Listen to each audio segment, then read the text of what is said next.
आप सबके प्यारे रितेश भैया से आग्रह करूंगा कि वो आए और अपने शब्दों के माध्यम से आप सबका 5 सितंबर के अवसर पर मार्गदर्शन करें।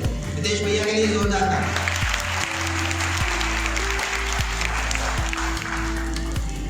यहाँ उपस्थित सभी शिक्षक और यहाँ उपस्थित सारे मेरे प्यारे भाइयों और बहनों को 5 सितंबर शिक्षक दिवस की बहुत बहुत शुभकामनाएं।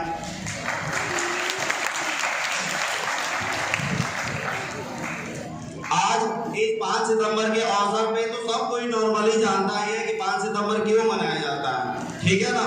आज हम आपसे कुछ पूछेंगे और कुछ बताएंगे और कुछ हम सभी जो है ना इस 5 सितंबर के अवसर पे जानेंगे। एक्चुअल में एक शिक्षक का क्या अर्थ होता है, क्या हमें कोई बता सकता है इसमें?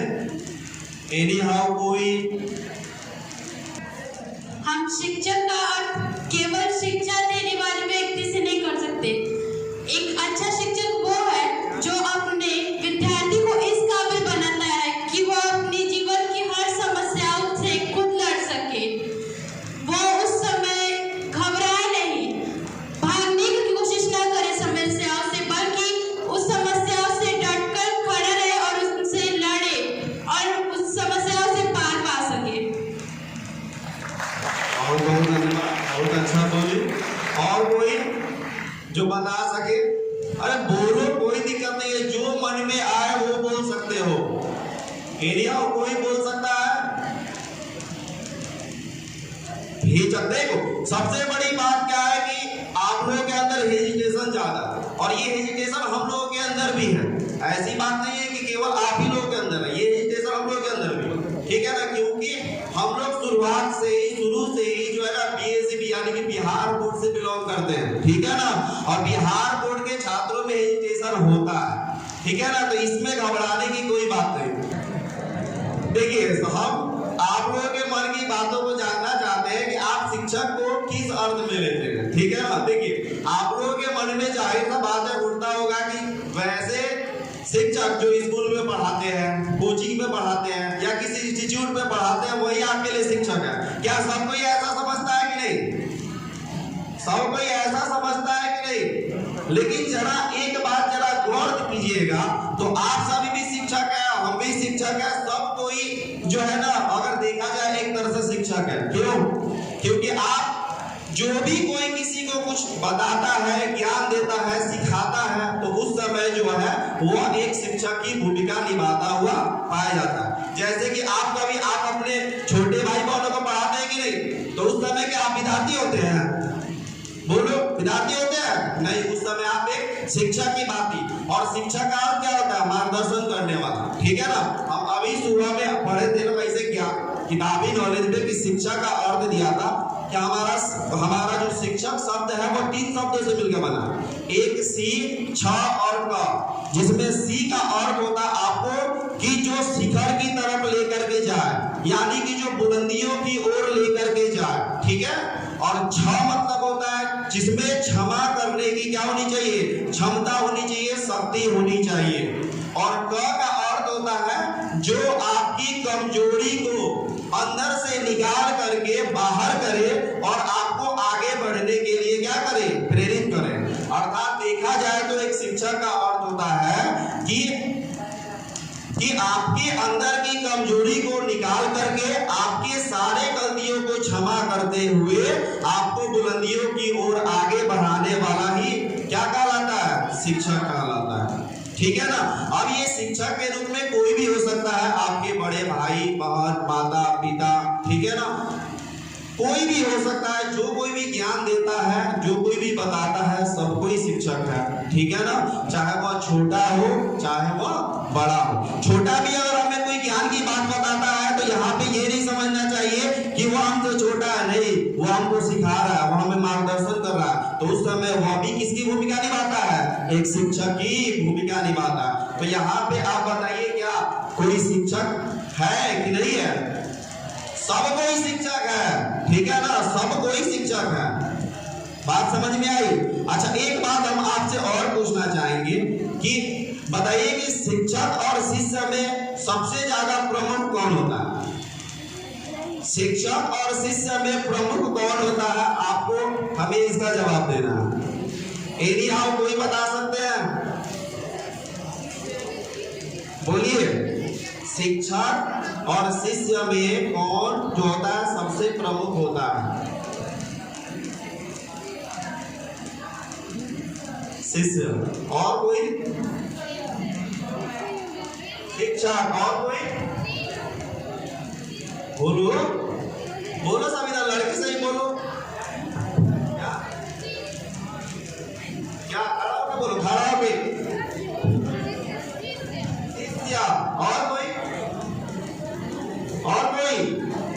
चलिए देखिए, हम बता रहे हैं, शिक्षक और छात्र और शिष्य में देखा जाए तो दोनों ही इंपॉर्टेंट है, दोनों ही बहुत ज्यादा प्रमुख है। जितनी भूमिका एक शिक्षक की होती है उतनी भूमिका एक छात्र की भी होती है।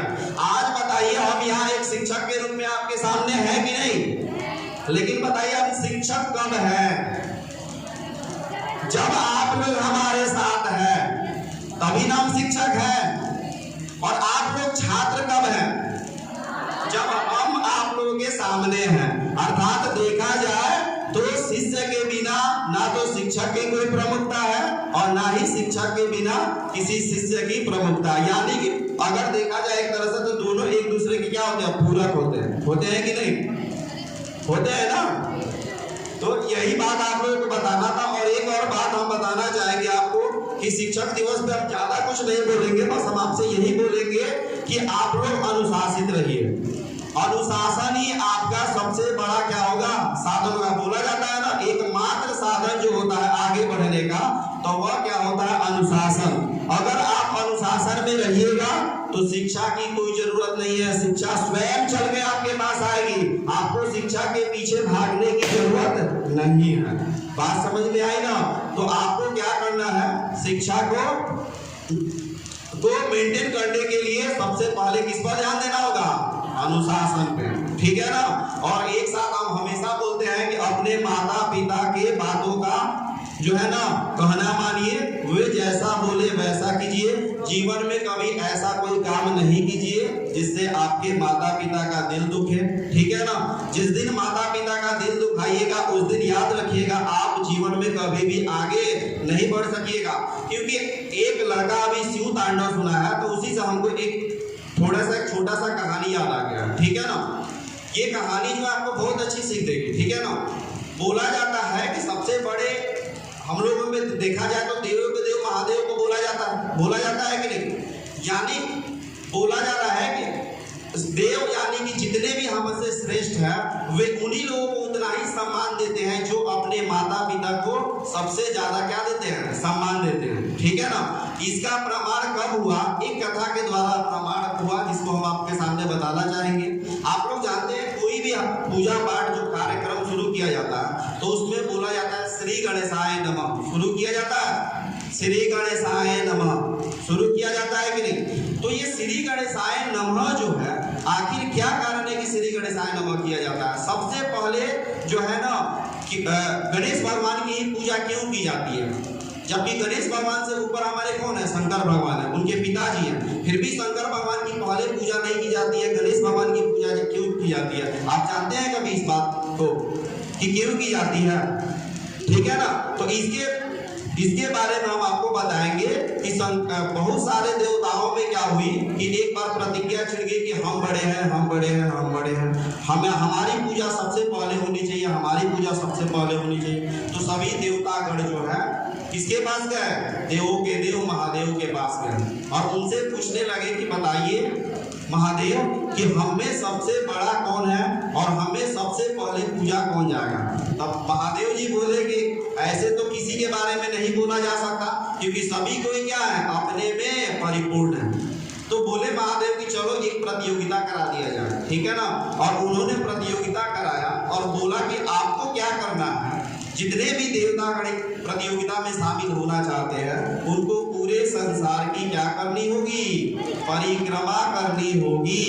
यानी कि आपको संसार की परिक्रमा करके यहाँ जो सबसे पहले पहुंचेगा, सबसे पहले जो है ना पूजा करने का भाग्य उसी को मिलेगा और सबसे पहले उसी को पूरे दुनिया में पूजा जाएगा। ठीक है ना।